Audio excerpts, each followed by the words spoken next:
Over the last couple of months, we've run into something that's rather unique. We do a lot of lead paint assessments and abatement. We've been running into these projects where, in the state of Ohio, when you have elevated lead in a child's blood, there are a lot of administrative codes that kick into place.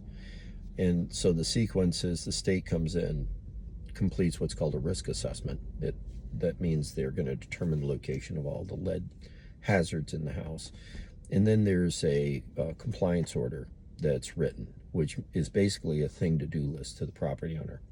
Then they have 90 days to complete that list. When you live in the house, meaning it's your personal residence, sometimes the state will allow the homeowner to do the work themselves. But if it's a rental property, then they have to hire a state licensed abatement contractor to do the work. They can't do it themselves.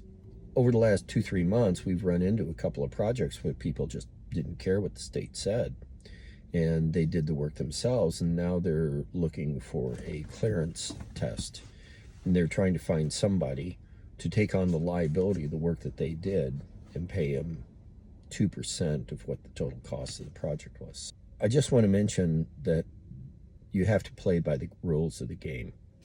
And if you're a property owner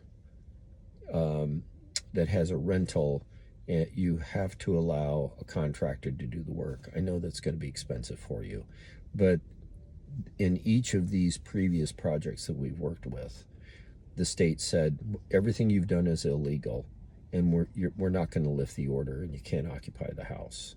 You don't want to go down that road.